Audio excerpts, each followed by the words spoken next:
What's good? Holy voice crack. What's good? My environment is a little darker than the last time I filmed, but it's fine. It's mood lighting, right? If I back up just like it's ad. That's okay. Hi. You. Hi, you. You who is not bipolar, you who is not OCD, you who is not ADHD. You. As a person.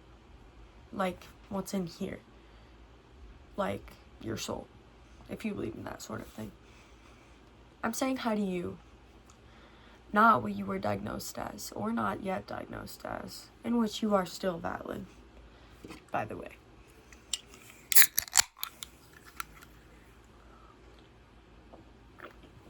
Today we are enjoying a polar seltzer, pink apple and lemon, which is just sparkling water. Non-alcoholic.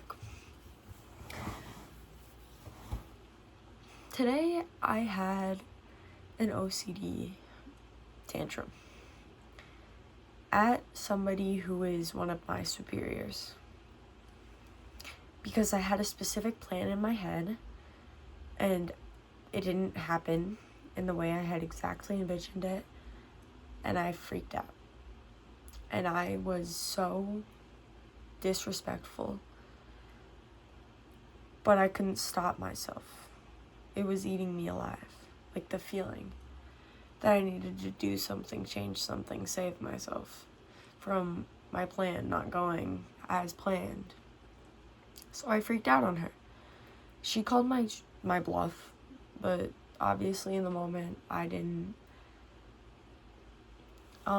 respond well to that. I apologized after a lot, and she insisted it was water under the bridge already. But I still spent the whole drive home and the whole night dealing with the guilt that I was inflicting like a childish tantrum at my big age onto somebody else. And I couldn't shake the feeling that this was just who I was inside. This is just who I am. Since I can't change it and I couldn't stop myself, that just means it's who I am.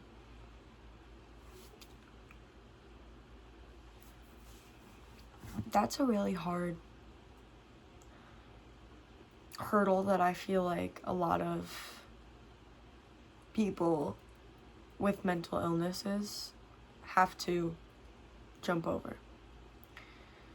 That you have to somehow convince yourself that you are in fact not the one doing all these things by choice. And it's this thing that you just have to live with. But when you can't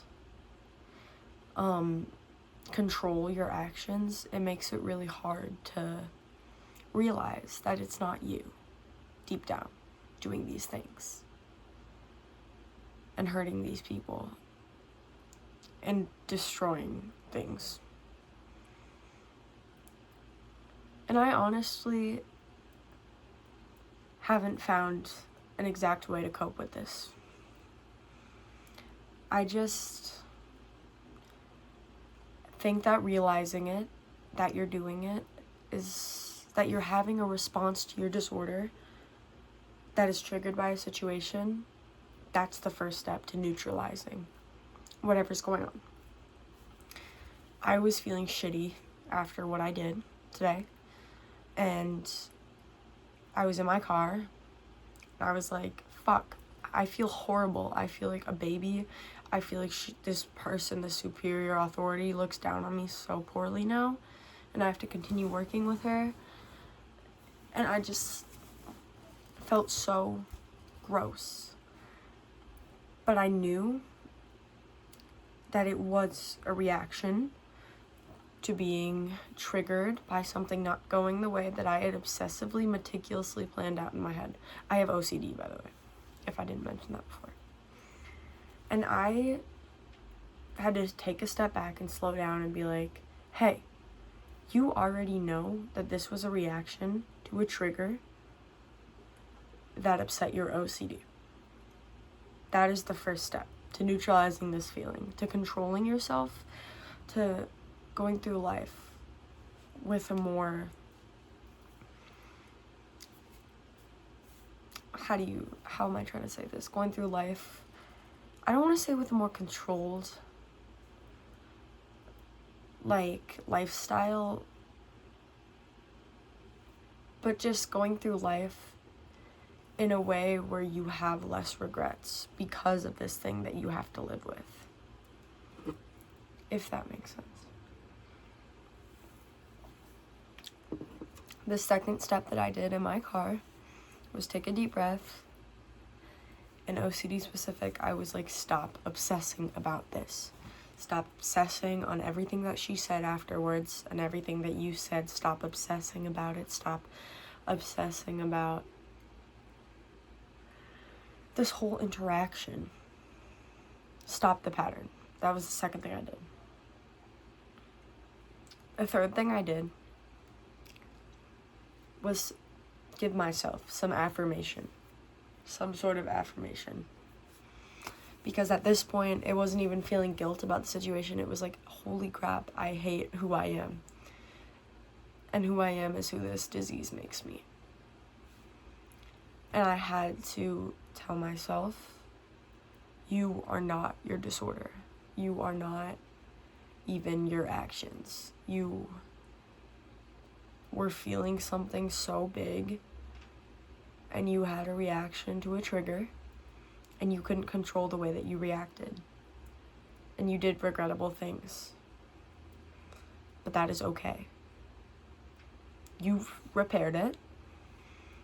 You neutralized the situation. Everybody's fine. And you knew you couldn't control it. You knew it wasn't an action that you actively chose to do. So clearly, it is not you. You are not your disorder.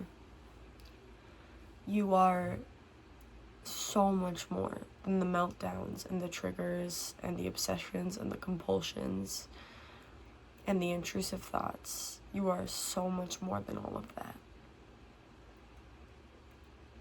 And I told myself a lot of things like that over and over again on the drive home. I've hurt a lot of people, including myself, with having symptoms, having obsessions, specifically with my compulsions. My romantic relationships have suffered because I have an obsession with the person, and then my compulsion is begging for constant validation. Like, do you still love me? Why aren't you complimenting me all the time? Why aren't you crazing over me? Why not this? Why not that? Why aren't you doing this or that? Can you please do this and that for me? And it's exhausting to date me because of that. And for a long time, I thought that that was just who I was. That I was just a needy, emotional slut for validation. And I had to take a step back. And when I notice myself doing these things, sometimes I can't stop. I still can't stop. Sometimes I don't want to stop because it feels like if I stop, the world will end. And that is okay. Because that is not you either. But sometimes I stop and I catch myself and I'm like, hey, you don't need to say that.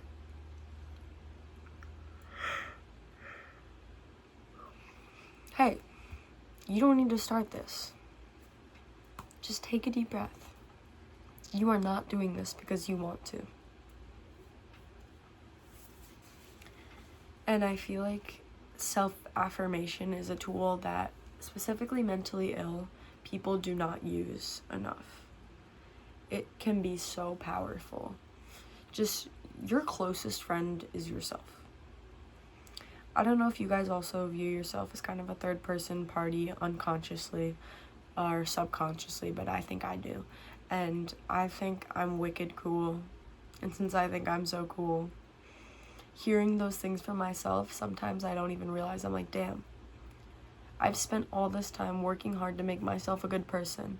So when there are parts of me that feel like a whole different terrible person, this cool person coming in and telling the terrible me that it's okay, that it's gonna be okay, that this isn't me, that I'm allowed to feel these things and have these reactions and have it not maybe be justified, but have it be explained, and that it is really not who I am. It's just a powerful tool, I feel like, that a lot more people should utilize. And in the end, you are not your disorder. And I hope that I have given you some helpful tools, a comforting talk, some empathy, some sympathy, anything of the sort. And to anybody watching this, specifically with OCD, but with bipolar disorder, with ADHD, with autism, with anything that makes you react in a way where you are not feeling in control and feeling guilty afterwards despite being out of control, it is okay. This is not who you are. It's a part of who you are, surely, but it is not in control in your soul. It is not you. And when it takes over and you do something you don't like, that's okay. It really is. So many people do so many bad things that really are who they are inside. And you are not one of those people. I promise. And I hope you have a good day, night, afternoon, whatever's happening. And I hope that you give yourself a little more grace. And I hope you find peace.